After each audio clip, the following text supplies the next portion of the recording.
Nous sommes vendredi 18 octobre, mesdames et messieurs, bonsoir et bienvenue dans cette édition que nous ouvrons avec les audiences au palais de Koulouba. Le président de la République a reçu l'ambassadeur du Burkina Faso en fin de mission dans notre pays et le nouveau médiateur. Au cours des entretiens, il a été surtout question de la reconnaissance des diplomates à l'endroit du peuple malien à travers les plus hautes autorités et de la reconnaissance des noms à l'endroit du président de la République pour la confiance portée en lui. Compte rendu Nando Dambélé. Une bonne fin vaut mieux qu'un bon début. C'est en ces termes que Mohamed Sané Topan, ambassadeur du Burkina Faso en fin de mission au Mali, a exprimé toute sa reconnaissance au peuple malien à travers le président de la République, Ibrahim Boubacar Keïta. J'ai saisi cette occasion fort opportune pour lui exprimer du fond de mon cœur ma reconnaissance infinie. À travers lui, j'ai exprimé à l'ensemble des présidents qui l'ont précédé depuis 2003 ma gratitude parce que pendant mon séjour ici au Mali, rien ne m'a manqué. J'ai bénéficié d'un soutien très fraternel dans l'accomplissement de ma mission. Et les Bambara, les Mossi aussi d'ailleurs, le disent, une bonne fin est préférable à un bon début. Mais pour ma part, je crois que même au début, c'était un bon début. Aujourd'hui, le Mali résolument regarde vers l'avenir avec grand espoir. La paix est en train de revenir.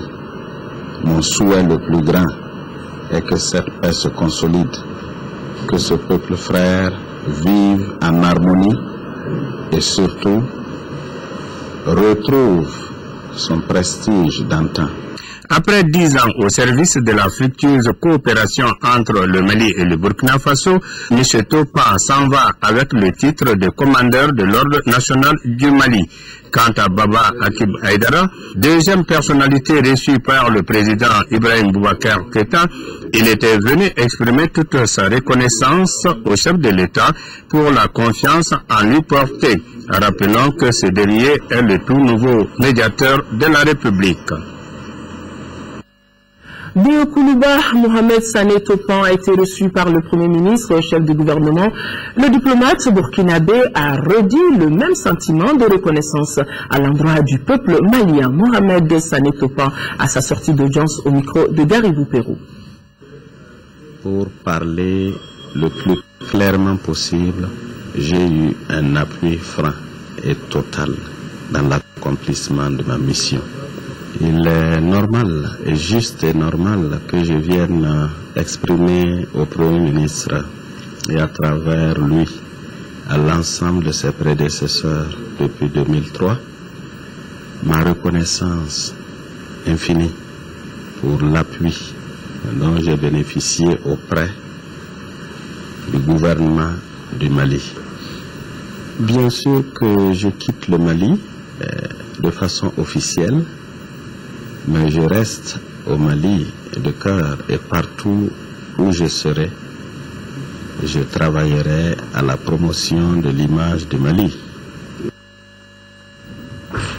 Le Premier ministre a également reçu en audience les responsables de ce électoral dans notre pays. Il s'agit des représentants pays du National Democratic Institute, NDI, de la Fondation internationale sur les systèmes électoraux, ainsi que le secrétaire exécutif du Centre malien pour le dialogue interparti et la démocratie. Entre ces trois interlocuteurs et le chef du gouvernement, il a été question des actions de consolidation de la démocratie par les élections et l'émancipation politique de la femme dans notre pays. L'occasion pour les trois structures de dire au Premier ministre l'accompagnement qu'elles comptent apporter aux femmes candidates aux prochaines élections législatives, tout en plaidant en faveur des dispositions politiques fortes pouvant améliorer le niveau de représentativité des femmes dans les instances électives. Toujours à la primature, cérémonie de signature du contrat d'exécution de la première phase des travaux de construction de l'extension de l'université de Bamako d'un coût d'environ 35 milliards de francs CFA. Cette nouvelle infrastructure sera bâtie sur une aire de 42 000 mètres carrés et comprendra des bâtiments administratifs et pédagogiques. Les travaux seront exécutés par une entreprise chinoise. Je vous le disais d'ailleurs dans les titres. La cérémonie de signature était présidée par le Premier ministre et devant notre reporter Aluseni Touré. Voici le nouveau complexe universitaire qui va désormais changer la physionomie de l'université de Bamako.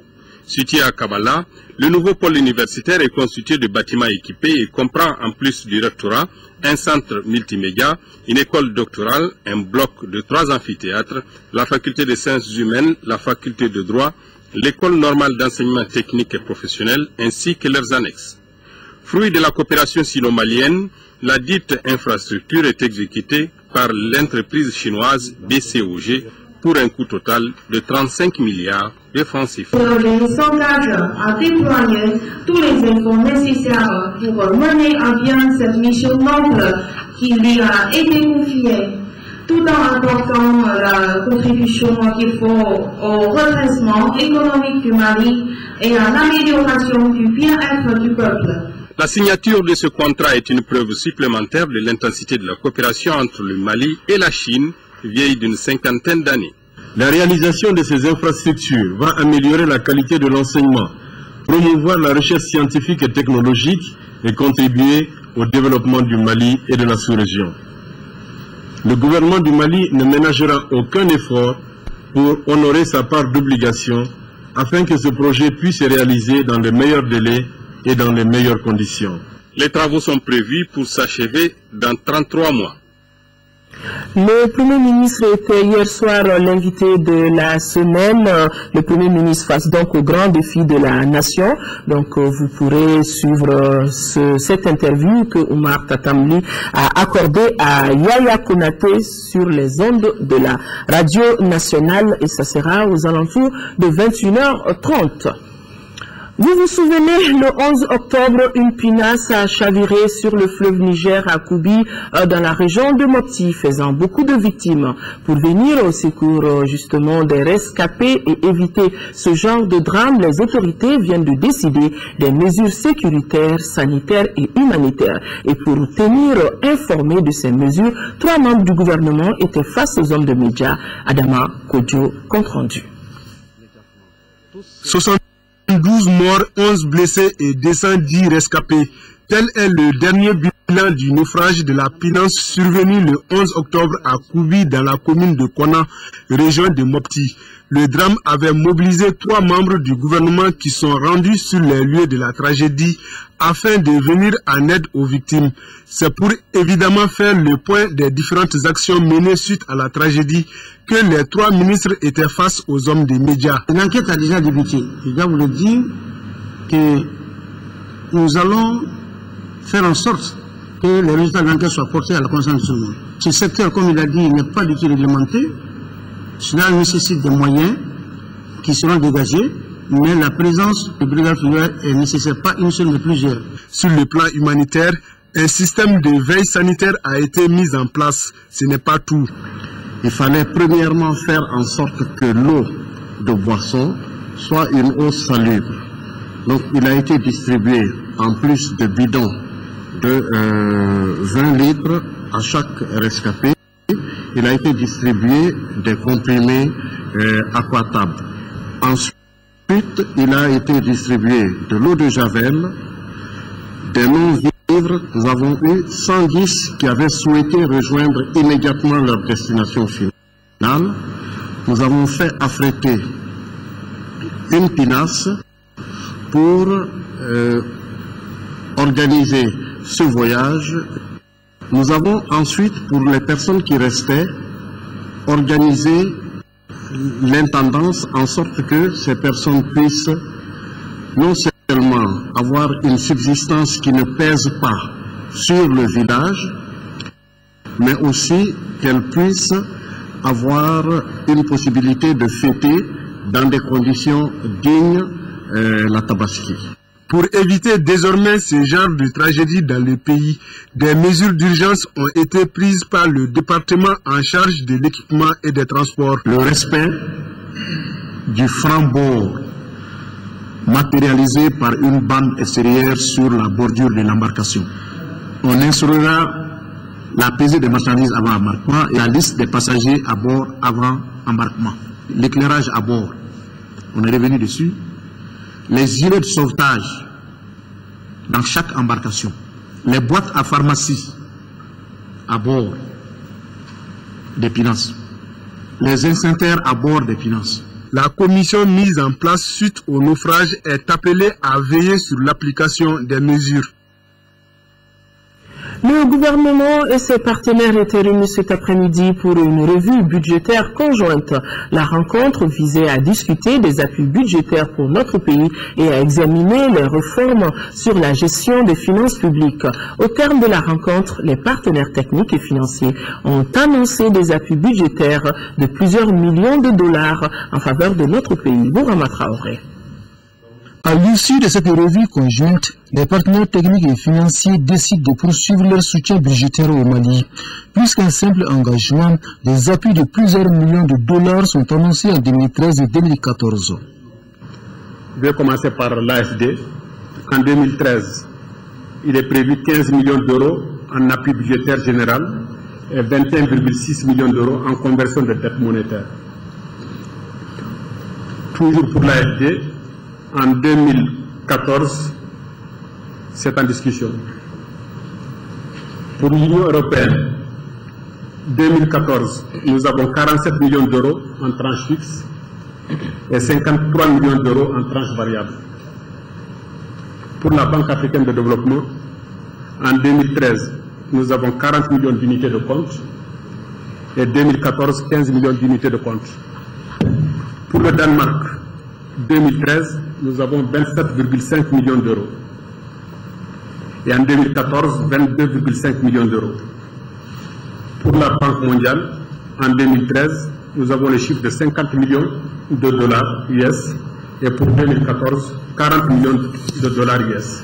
Pour que cette aide budgétaire soit plus efficace, les partenaires techniques et financiers ont fait certaines recommandations. Il s'agit en l'occurrence de la bonne gouvernance, de la lutte contre la corruption, ainsi que de la transparence dans les procédures de passation des marchés publics. Pour le gouvernement malien, la bonne gestion des finances publiques est un préalable pour gagner le combat contre la pauvreté. Notre souhait est que les efforts conjugués du gouvernement, des partenaires techniques et financiers et de l'ensemble des acteurs socio-économiques de la République nous permettent de parvenir à une réduction significative de la pauvreté en République du Mali. Nous sommes conscients qu'au-delà des agrégats macroéconomiques qui peuvent des fois avoir des profils intéressants ou satisfaisants, il est besoin de veiller à la situation de vie de nos populations. Nous sommes conscients que nous en sommes là aujourd'hui grâce aux efforts conjugués des uns et des autres et nous vous en savons gré. Et nous nous engageons à nouveau que nous ferons en sorte que nous soyons à hauteur de défi. Nos échanges ont été francs et constructifs sur les intentions du gouvernement de rendre opérationnelles les actions pour la mise en œuvre effective du plan d'action de lutte contre la corruption, la délinquance financière et la mauvaise gouvernance. On est bien d'accord. Il faut maintenant mettre en œuvre les actions prévues, une tâche difficile, mais inévitable dans laquelle nous sommes prêts de vous accompagner. Cette revue conjointe a permis au gouvernement et à ses partenaires d'approfondir leurs discussions sur les appuis budgétaires généraux au Mali et d'examiner les réformes sur la gestion des finances publiques. Au finish, mieux orienter les décisions conjointes. L'assiduité, la conscience professionnelle, la probité et le respect des usagers, ce sont là quelques vertus sur lesquelles le nouveau gouvernement est à cheval. Le ministre de l'Urbanisme et de la politique de la ville l'a partagé avec les agents des services relevant de son département. C'était ce matin au cours d'une visite inopinée dans les locaux de la Direction nationale de l'urbanisme et de l'habitat. Reportage Alpha Mega. Le travail dans les services au Mali commence à 7h30. Cette visite du ministre de l'Urbanisme et de la Politique de la Ville vient au bon moment. Il s'agissait pour Moussa de s'enquérir de l'assiduité des uns et des autres au sein des services relevant de son département, d'où cette descente sans notification. On a trouvé le directeur en poste, son adjoint en poste, et ceux qui n'étaient pas là ont une explication pertinente. Il est impardonnable que les usagers viennent à l'heure et que nous ne soyons pas là. Donc il faut que tout le monde le comprenne et que tout le monde s'organise pour qu'enfin l'administration soit l'administration disponible, ouverte et prête au moment où il faut pour servir les usagers. Dans un service, on vient pour le travail et les bureaux ne doivent pas être transformés en un lieu pour prendre du thé. Et ce n'est pas aussi un lieu pour les marchands ambulants. L'assiduité, la conscience professionnelle, la probité et le respect des usagers pour le service public, ce sont là quelques vertus sur lesquelles le nouveau gouvernement est à cheval. Occasion pour le ministre Mara de souligner qu'il faut sanctionner les agents fautifs, mais aussi récompenser les méritants. Quand il y aura une faute de constater, il n'y aura pas de période de probatoire ou de purgatoire, il y aura une sanction immédiate conformément aux règles de la fonction publique. Nous avons dit la gestion axée sur le résultat. Les résultats seront fixés aux administrations. Les administrations qui atteindront ces résultats seront évidemment mises à l'honneur et seront gratifiées comme les textes le prévoient. Les agents aussi, qui seront les plus efficaces, seront gratifiés. Le ministre a ensuite eu une séance de travail avec les agents de la Direction nationale de l'urbanisme et de l'habitat. Signature de convention hier entre le ministère de la Santé et l'Organisation mondiale de la santé. La valeur de l'aide est estimée à 280 millions de francs CFA et cette aide sera injectée dans l'achat de médicaments pour les régions du nord de notre pays et cela en vue de renforcer la capacité des hôpitaux de ces localités. Fatoumata Kone. À travers cette signature de convention, l'Organisation mondiale de la santé, l'OMS, entend investir près de 284 millions de francs CFA dans l'achat de médicaments antipaludéens et antirétroviraux. Ces médicaments sont destinés à certains hôpitaux des régions du nord du Mali. Donc c'est une aide d'une valeur de 284 millions de francs CFA qui a essentiellement deux objectifs. Le premier, c'est de contribuer à répondre aux besoins humanitaires liés à la crise. Et le deuxième objectif, c'est de contribuer à la relance du système de santé en augmentant les capacités d'offre de services. Et pour cela, nous allons cibler les médicaments, mais aussi les capacités des laboratoires pour le diagnostic et la prise en charge du VIH, à savoir pour l'hôpital de Gao et Tombouctou, mais aussi pour les centres de santé de référence de Djiré, de Gundam, de Gourmararous et de Ansongo. Pour le ministre de la Santé et de l'Hygiène publique, cette aide vient à point nommé.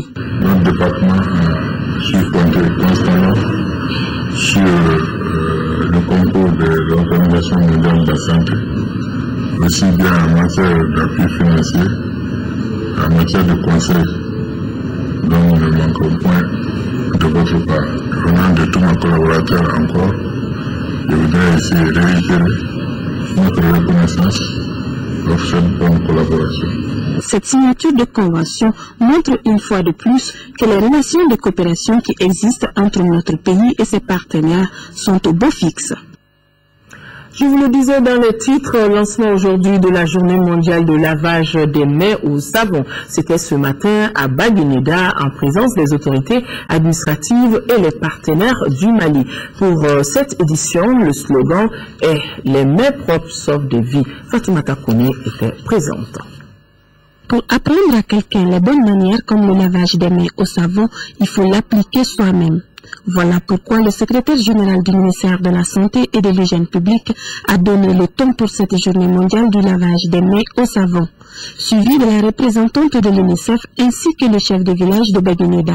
Une façon particulière de sensibiliser les mères et les scolaires à pratiquer le lavage des mains au savon avec comme slogan cette année « Les mains propres sauvent des vies ». Le lavage des mains au savon, c'est une mesure de grand impact qui ne coûte pas cher. Le traitement et la bonne conservation de l'eau et l'accès à des installations sanitaires sauvent des milliers et des milliers de vies. Occasion pour les organisateurs de présenter un sketch sur le lavage des mains au savon, les conséquences liées à l'inobservation des pratiques d'hygiène. Une pratique qui n'est pas encore respectée au Mali et les statistiques sont claires là-dessus. Des études ont montré que moins de 12% des mères et gardiennes d'enfants se sont lavés les 2 mains avec de l'eau et du savon au sortir des toilettes. 75% des élèves qui se lavent les mains au sortir des toilettes n'utilisent pas le savon. 34% des clients des restaurants ne se lavent pas les mains avant de manger. Ces résultats montrent une insuffisance dans l'observance du lavage des mains au savon au moment critique. La journée mondiale du lavage des mains, une activité qui a donc démarré aujourd'hui et qui continue pendant toute une semaine. À cela ne tienne, le lavage des mains doit être appliqué à chaque fois que nos mains sont souillées, car les mains propres sauvent des vies.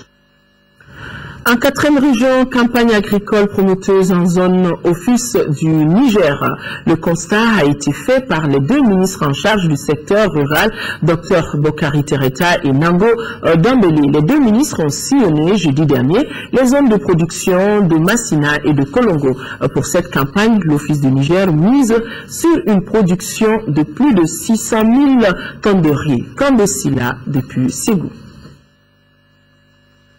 Les ministres en charge du secteur ont visité des ouvrages et plusieurs sites, dont le projet d'aménagement de 100 000 hectares au compte de Malibia.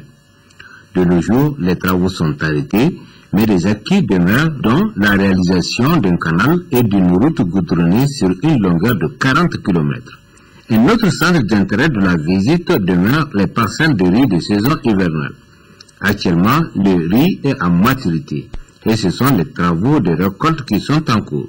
Pour cette saison, l'Office du Niger entend produire plus de 671 000 tonnes, chiffre qui représente environ 40 à 50% des besoins de consommation du Mali. Nous avons tous conscience que pour que l'Office du Niger soit une entreprise où l'exploitation va être intégrée, il faut donner un coup d'accélérateur aux productions pastorales. Il faut que l'élevage ait de l'espace. Il faut qu'il y ait de production piscicole. Et c'est heureux de dire que nous avons la capacité d'ensemencer tous les canaux d'irrigation de l'Office du Niger. Et je suis convaincu, ce faisant, nous allons booster la production du poisson, nous allons créer de l'espace pour l'exploitation pastorale, nous allons créer des infrastructures de transformation et nous rêvons aussi créer vraiment donc, des infrastructures de transport pour vraiment donc mieux connecter l'Office du Niger au marché sous-régional. La délégation a enfin visité les zones de pâturage de Missibougou, le complexe agro-industriel du Moulin moderne du Mali et Nsoukala. Auparavant, la délégation avait échangé avec les autorités régionales et les structures en charge du développement. L'objectif de la rencontre était d'expliquer la vision du département pour faire de la région le poumon économique du Mali. Les acteurs du développement se sont rencontrés aujourd'hui à la Maison du Partenariat ici à Bamako. L'objectif de cette réunion est de présenter les résultats du 3e appel à proposer des informations sur le 4e appel dont le lancement est prévu très prochainement. Compte rendu, Lamine Keita. C'est dans le cadre du développement local et de la réalisation des projets des migrants que le Centre d'information chargé de la gestion de la migration SIGEM, soutenu par l'Union européenne, a tenu cette réunion.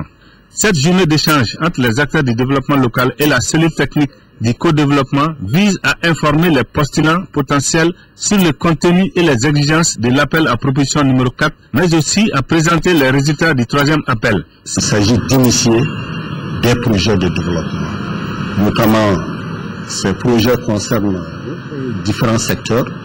Il y a le secteur de l'éducation, de la santé, de l'hydraulique villageoise et des pistes rurales. Bien sûr, il y a d'autres projets individuels aussi qui peuvent être concernés par cette politique de co-développement. L'apport inestimable de la diaspora malienne dans le développement local est multiforme et multisectoriel. C'est pourquoi il est nécessaire et important de la soutenir à travers des projets de développement local. Le co-développement, c'est un programme de coopération qui au départ, depuis 2002 avec la France et octobre 2009 avec l'Union européenne, c'est donc un programme de coopération qui met en valeur l'apport technique et financier de la diaspora malienne aux fins de développement économique des territoires du Mali. Le 4e appel à proposition est financé par l'Union européenne à hauteur de 270 millions de francs CFA. Temps dur pour l'Agence pour la promotion de l'emploi des jeunes, APEJ. La structure est aujourd'hui à seulement 4% du taux de remboursement des 2200 projets financés entre 2005 et 2010. Et face à cette situation, les responsables de la structure menacent de sévir si les créanciers ne se mettaient pas à jour dans un délai raisonnable. Ce qui explique aujourd'hui la visite de la directrice de l'APEJ dans certaines entreprises. Notre reporter Mohamed Jara était de la visite aussi. L'Agence pour la promotion de l'emploi des jeunes, APEJ, a du plomb dans l'aile. La structure traverse une période des plus difficiles à cause du non-remboursement des prêts octroyés à des promoteurs de projets entre 2005 et 2010. Aujourd'hui, elle est à seulement 4% du taux de remboursement sur plusieurs milliards investis dans 2200 projets sur toute l'étendue du territoire national. Une situation qui ne peut pas continuer. Toute l'année 2013, on n'a pas fait de financement de projet parce que tout simplement les créances qui sont mises à la disposition de différents promoteurs ne sont pas remboursées à hauteur de souhait. C'est pourquoi la directrice générale de l'APEJ s'est rendue dans certaines entreprises pour échanger avec les promoteurs sur les difficultés qu'ils rencontrent dans le remboursement des prêts. Sur les 6 entreprises visitées, seul l'Institut de formation au métier de l'esthétique et la menuiserie aluminium de Bouakar Aïdra sont en règle. Au début, on n'avait que 5 employés. Aujourd'hui, nous avons 10 employés. Le conseil que je donnerai aux jeunes, c'est vraiment de, quand on prend un prêt, de travailler, de pouvoir honorer ce prêt-là. Ces bons élèves ont été félicités et encouragés.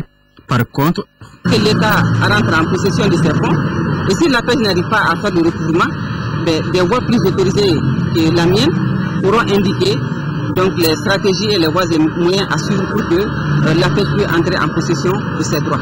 Le message semble bien compris par les retardataires qui tentent tout de même de se justifier. En 2 ans de la création de l'école, j'ai eu des problèmes. Le prêt de l'APEJ, je sais que ça est là, c'est remboursé obligatoirement. Pendant ce temps que je n'ai pas pu rentrer en totalité, donc ça me touche. On a eu quelques problèmes parce que c'était avec la saison chaude, avec la glace, les problèmes de la glace, les problèmes de la farine. Mais Dieu merci aujourd'hui, alhamdoulilah. Notre pays a été honoré au Canada à travers les actions de la Chambre de commerce et d'industrie du Mali.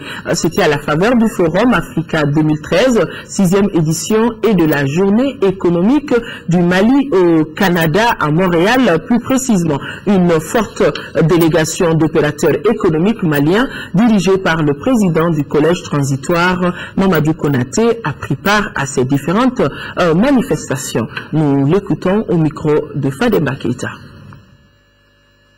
Aujourd'hui, le pays a retrouvé sa situation normale.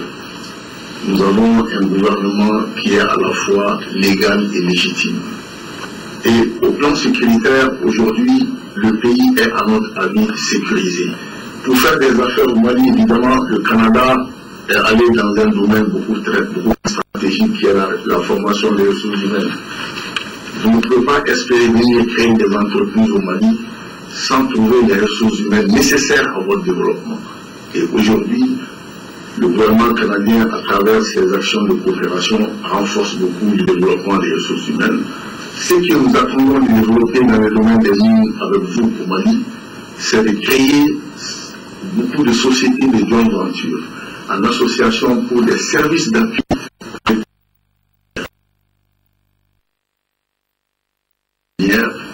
qui sont à développer dans notre pays. Nous entendons vraiment trouver des opportunités ici pour venir en soutien à l'industrie minière dans ce domaine. Il y a aussi un domaine très important au Mali qui est l'énergie. Il nous faut développer le partenariat public-privé dans la mise en place d'infrastructures de production énergétique pour ainsi abaisser le coût de production énergétique des industries. En Ensemble, chrétiens et musulmans doivent se donner la main pour combattre les maux dont souffre la sous-région ouest africaine. Voilà en substance ce qu'a déclaré l'ambassadeur du Nigeria dans notre pays à l'occasion de la fête de Tabaski. Cette solidarité est indispensable car le Mali et le Nigeria sont sous la menace des terroristes qui est loin d'être un problème de religion. Alpha Mega. La République fédérale du Nigeria et le Mali tissent de très bonnes relations. Et pour cette fête de Tabaski, les autorités nigérianes, à travers l'ambassade, ont voulu ainsi partager l'événement avec la communauté musulmane du Nigeria au Mali. Quelques réformes entreprises dans le pays ont été soulignées par l'ambassadeur du Nigeria au Mali. Les Nigérians décident de la façon dont ils veulent vivre ensemble. Et donc se mettre d'accord sur comment vivre. L'objectif est de trouver une solution finale. Il faut souligner que le soutien du Nigeria à l'endroit du Mali n'a jamais fait défaut. En témoigne l'aide du géant de l'Afrique lors de la crise politico-sécuritaire que le pays a connue récemment. Fin de la formation d'une trentaine d'officiers et sous-officiers sur les techniques de renseignement de niveau tactique. L'atelier qui a été organisé par la mission européenne de formation vise à renforcer les capacités de nos forces armées et de sécurité, nous dit Sokona Kamisoko. La mission européenne de formation EUTM a initié cette session de formation à l'intention d'une trentaine d'officiers et de sous-officiers. La formation, qui a duré une quinzaine de jours, a permis aux participants de se familiariser avec les modules comme les principes généraux de renseignement, le traitement de l'information, la rédaction du compte rendu, la représentation d'une menace sur la carte et l'utilisation du système de coordonnées géographiques. L'état-major de l'armée de terre dispose d'une ressource de spécialistes en renseignement et détient maintenant la pleine capacité pour armer l'ensemble de ces structures de commandement opérationnel de niveau tactique, et en particulier les cellules S2 et GPI. Pour le général Didier Dako, chef d'état-major adjoint des armées, cette formation qui est à sa deuxième phase vient à point nommé. Il a aussi demandé aux stagiaires d'être à la hauteur des attentes. C'est par vos actions, par vos actes de tous les jours que vous deviendrez réellement des bons opérateurs de renseignement sur le terrain. Et c'est à vous que cette tâche est dévolue. Nous, les stagiaires, nous vous garantissons que dès notre retour dans nos services respectifs, nous mettrons tout à l'heure pour être à la hauteur des attentes de nos autorités. Dans son effort de reconstruction, l'armée de terre se positionne désormais comme un acteur majeur du renseignement opérationnel. La Fédération malienne des associations pour les handicapés a initié une journée porte ouverte. La visite était essentiellement consacrée aux institutions d'éducation spécialisées. Boubacar Sissoko, compte rendu. Ce mois de la solidarité est saisi par la Fédération malienne des associations de personnes handicapées pour s'imprégner des difficultés auxquelles les institutions d'éducation spécialisées sont confrontées. Par manque de ressources financières, l'école n'arrive pas toujours à assurer correctement le transport des enfants, ce qui joue sur la ponctualité et l'assiduité. L'approvisionnement de la cantine en denrées alimentaires et autres ingrédients, riz, huile, sel. Malheureusement, de ces difficultés, la cantine n'est pas fonctionnelle. Or, c'est elle qui permet aux élèves de travailler les après-midi. Ces problèmes varient d'un lieu à un autre. Au centre de réadaptation pour les handicapés physiques, les pensionnaires sont dans le dénuement total. Jadis un fleuron de l'épanouissement de l'enfance handicapée, le CRHP est aujourd'hui dans l'oubliette. Presque laissés pour compte, les enfants du centre médico-psycho-éducatif de la Maldem sont dans l'obscurité bientôt 6 mois. Quant à leurs encadreurs, ils ont 5 mois d'arriéré de salaire. À l'UMAV, les 202 jeunes enfants qui sont à l'internat sont plongés dans l'obscurité depuis 2 ans. C'est l'écoulement de nos productions. Malheureusement, le grand consommateur de craie en République du Mali, qui est le ministère de l'Éducation nationale, fait des appels d'offres et les marchés sont remportés par des opérateurs privés, des opérateurs économiques qui importent de la craie. Je pense qu'il est temps de valoriser la production nationale. Ça nous permet, nous, de prendre en charge les salariés qui sont là, de préserver les emplois, de créer des opportunités d'emploi pour ceux qui ne réussiront pas à l'école. Et ça permettra aussi à la société de prendre partiellement en charge les frais liés à l'alimentation des enfants qui sont à l'internat. Environ 2 millions de Maliens vivent avec le handicap, dont plus de la moitié sont des enfants. Quand il s'agit de l'éducation des personnes handicapées, on leur parle. Donc, que l'État prenne ses responsabilités et joue son rôle régalien en ce qui concerne les personnes handicapées. Nous pouvons en ce moment dire que la solidarité se joue et elle se joue pleinement. Ces enfants ont besoin d'une prise en charge spéciale sur le plan éducatif. Dans le cadre de l'aide el-Kébir des musulmans, les musulmans turcs de la mosquée bleue de Cergy-Pontoise, c'est en France, réunis autour de l'imam de l'association pour le développement et les échanges avec la région de Gao et la fédération musulmane de Cergy volent au secours des musulmans de Gao. Ils ont remis au total 21 bœufs aux 30 mosquées de vendredi de la cité des Askia. Daouda Zoumana à Traoré. Ces familles de la communauté turque de la commune de Cergy-Pontoise, de l'association pour le développement et les échanges avec la région de Gao accomplissent ainsi un devoir à la fois religieux et social. Le geste va alléger la souffrance des centaines de bénéficiaires de la cité des Askia. Nous, la Oumma islamique, d'abord nous remercions beaucoup nos frères qui n'ont pas regardé la distance, mais ils ont regardé notre souffrance sur tout ce qui est passé, et qui ont eu le courage de nous envoyer des bœufs pour être, comme on appelle, dans la Oumma Islamia, c'est-à-dire se fêter ensemble. Donc on les remercie beaucoup et nous sommes très contents du fait que les bœufs nous sont distribués dans les mosquées de Gao, et surtout une grande ville qui a connu des terreurs et de tout ce qu'il faut dire. À travers ces bœufs, les fidèles musulmans de la mosquée bleue de Cergy-Pontoise rehaussent l'éclat de la fête de Tabaski à Gao. On a partagé, on a même jumelé pour que tous les mosquées puissent avoir un peu dans la viande, et leur association est plus d'une centaine de personnes. Ils m'ont appelé, ils m'ont dit qu'ils vont faire ce geste-là à Gao. L'abattage et la distribution ont eu lieu dans les mosquées des 8 quartiers de la cité des Askia, en présence de nombreux musulmans qui ont fait beaucoup de bénédictions pour les donateurs et pour le pays. La fête de la Tabaski a été célébrée, je le rappelle, c'était mardi dernier, et surtout en Arabie Saoudite où se poursuivent les rituels du pèlerinage 2013. Auparavant, la journée de Arafat a été fêtée par les pèlerins maliens, toutes filières confondues, dans la sobriété à travers des prières, des invocations, des prêches et des séances de lecture du Saint-Coran. La synthèse de toutes ces activités avec nos envoyés spéciaux, on peut dire déjà Niaza et El Hajj Niaza Koulibaly, El Hajj Abdrahman Keita et El Hajj Brahima Touré avec l'assistance de El Hajj Belkodiko. La journée des Rafah, 9e jour du mois de la fête de Tabaski, a été effectivement fêtée dans la sobriété par les pèlerins maliens, toutes filières confondues. Les agences de voyage, les regroupements d'agences de voyage et autres filières privées d'organisation du pèlerinage à la Mecque avaient chacune ses activités, des séances collectives de lecture du Saint-Coran dirigées par des imams ou un collège d'imams. En plus des séances de sensibilisation ou des renforcements d'éducation religieuse des pèlerins, certaines agences ont même organisé des prêches depuis la veille de Mina à Rafah pour la symbolique, voire l'importance de la journée.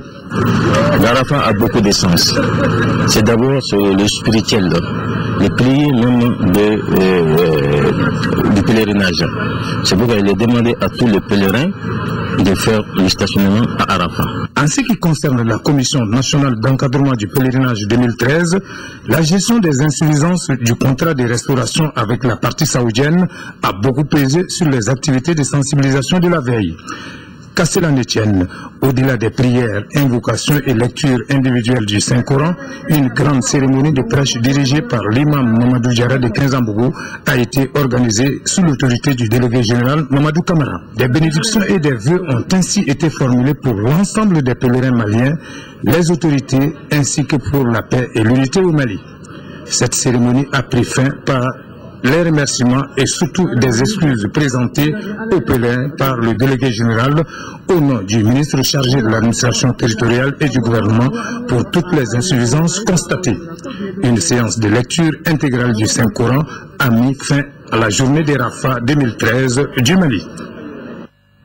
Et cette nouvelle, le ministre délégué auprès du ministre de l'administration territoriale chargé des affaires religieuses et du culte a le regret de porter à la connaissance des parents et connaissances que M. Zoumana Doucouré, âgé de 68 ans, cultivateur domicilié à Bagadadji, Toubakoro, cercle de Banamba, région de Koulikoro, pèlerin de la filière gouvernementale, est décédé à la Mecque le dimanche 13 octobre.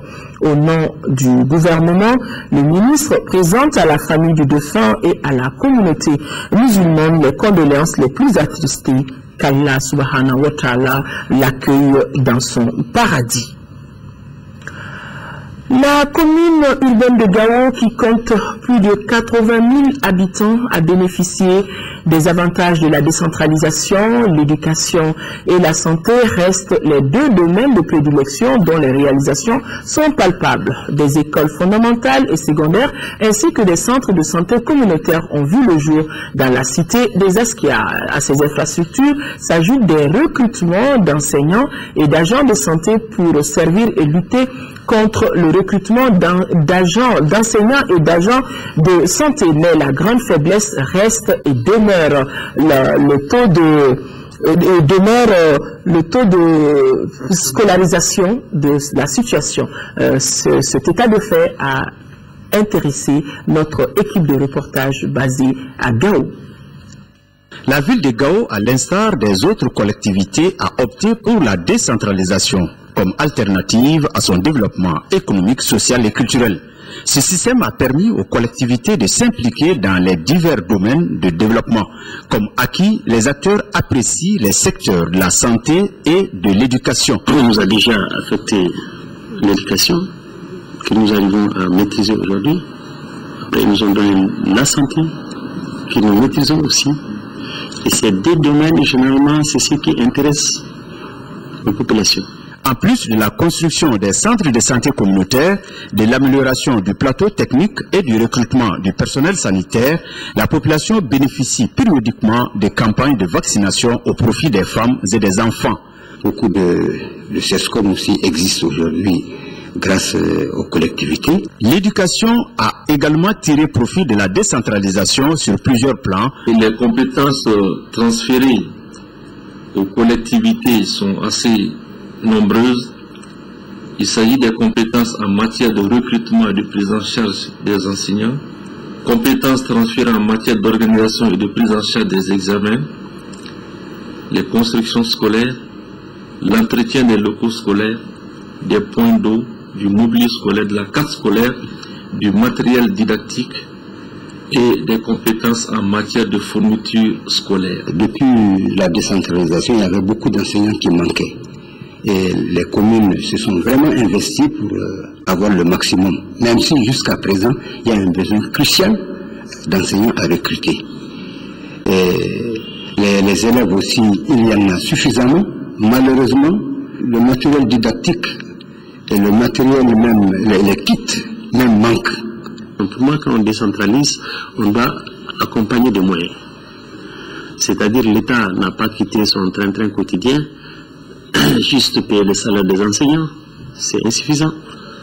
On ne dote pas les classes de matériel. Il n'y a pas d'accompagnement. Alors quand on décentralise, c'est pur. Maintenant que c'est au compte des communes qui n'ont même pas de budget.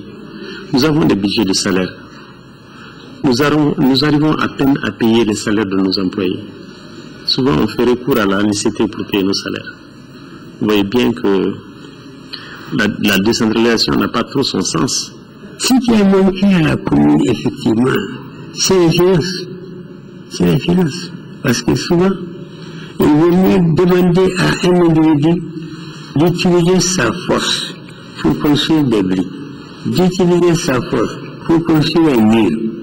Mais vous dites par exemple, de donner par exemple 2 000 ou 3 000 francs, et souvent vous avez des difficultés pour l'avoir. C'est pourquoi l'appui des partenaires doit être multiplié. Les communautés elles-mêmes se sont organisées, génèrent aujourd'hui des ressources qui leur permettent aujourd'hui de prendre en charge l'école.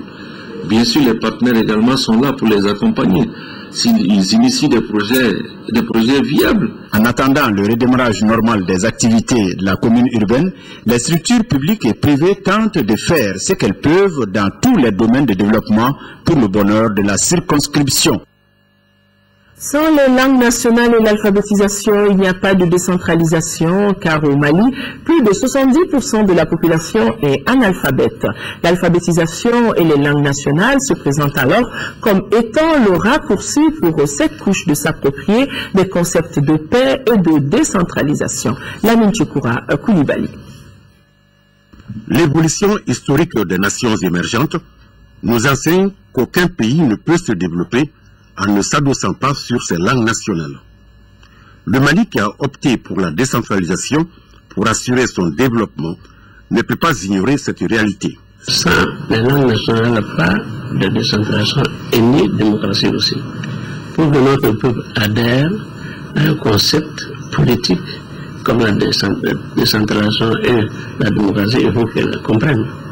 Or, vous savez que l'essentiel de ce que nous disons se fait en français.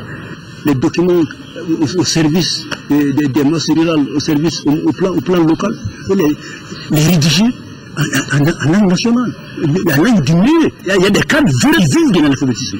Un paysan qui ne sait ni lire ni écrire, qui ne sait même pas lire son nom, mais facilement, il vient payer ses impôts et taxes.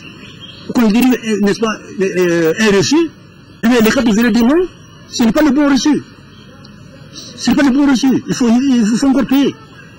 Et on a vu beaucoup de cas comme ça. Si aujourd'hui, on continue dans les collectivités décentralisées à avoir comme langue de travail la langue officielle du Mali, qui est la langue française, qui n'est pas comprise par 85 à 90% de la population, maîtrisée par elle, eh bien, on voit bien que l'alphabétisation joue un rôle fondamental en termes d'appréhension de l'écriture, de la lecture et de la communication. L'alphabétisation et les langues nationales sont indiscutablement la clé de voûte de la décentralisation et du développement tout court. Elles permettent l'édification d'une société civile forte et responsable qui implique tous les citoyens à la gestion de la cité pour renforcer les institutions démocratiques. En cela, il y a une forte corrélation entre langue nationale et ancrage de la décentralisation. Décentralisation, c'est permettre aux acteurs à la base d'être partie prenante du processus global de décision et de mise en œuvre.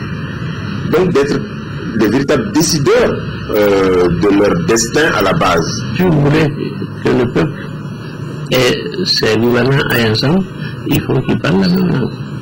Et nous, on n'a pas peur de dire que quelqu'un qui vient et qui parle comme un chef dans une assemblée, on cherche des traducteurs pour nous rendre ce qu'il dit. On le respecte et on respecte ceux qui l'écoutent. Quelqu'un qui vient et qui parle en dogon, on met un interprète et on dit. Vous avez vu que dans notre pays, et les gens quittent leur terroir pour venir à Monaco, en l'espace de 2-3 mois, ils parlent là. Et on n'a pas de problème de traduction de la langue. Ce qui est important, c'est la volonté politique. L'alphabétisation fait malgré tout figure de parents pauvres, une priorité mineure qui contraste avec le rôle et la place qui lui reviennent pour l'ancrage de la décentralisation. La seule volonté politique, maintes fois exprimée, ne suffit pas. Quand on a 70% d'analphabètes dans notre société, comment est-ce qu'on peut prétendre développer cette société? Le rôle de l'alphabétisation, il faudrait que les autorités le comprennent. L'État, avec ses partenaires techniques et financiers qui sont là, qui supportent aussi les activités qu'on entreprend. Les bailleurs de fonds. Donc, en principe, les recommandations, c'est surtout vers eux. Ensuite, au niveau des collectivités territoriales, il faudrait que ces responsables au niveau local là, et puis au niveau régional prennent toutes leurs responsabilités. L'alphabétisation et les langues nationales vont cesser d'être les parents pauvres. Parce que c'est un axe important de la politique de l'éducation. Au moment où je vous parle, nous avons l'intention de mettre l'accent sur l'alphabétisation et les langues nationales. Parce que l'importance des langues nationales, on ne peut pas faire le développement d'un pays en laissant beaucoup de gens analphabètes. pour faire le développement d'un pays, il faut aller ensemble. Donc ce sera avec l'alphabétisation. Donc pour vous dire, vous mettre à l'aise et vous dire que désormais, nous avons décidé de prendre le problème à bras le corps. Il fut cependant un moment où l'engouement et l'intérêt pour l'alphabétisation ne se démentaient pas dans notre pays, en particulier dans les zones anciennement encadrées par la CMDT, l'OHBN et l'OACV. Nouvelle sportive en demi-finale retour de la Coupe de la Confédération. Le stade malien de Bamako jouera demain contre le tout-puissant Mazembe de la RD Congo. À suivre cette rencontre sur le RTM demain à partir de 13h20. Et déjà, ne quittez pas vos positions d'écoute. Vous pourrez suivre tout à l'heure, tout de suite donc après ce journal, la retransmission en direct du Centre international de conférence de Bamako, du Téléthon dénommé Grand Cœur pour la paix au Mali, un téléthon organisé par le ministère de la Culture et la Fédération des artistes du Mali. Une cérémonie placée sous le haut patronage du Premier ministre, chef du gouvernement, Oumar Tatam Li. Voilà, mesdames et messieurs, c'est donc tout pour ce journal. Merci de l'avoir suivi. L'info reprendra ses droits demain, 13h. Ça sera avec Amara Malé Diallo. Et s'il plaît à Dieu, je me ferai le plaisir d'être...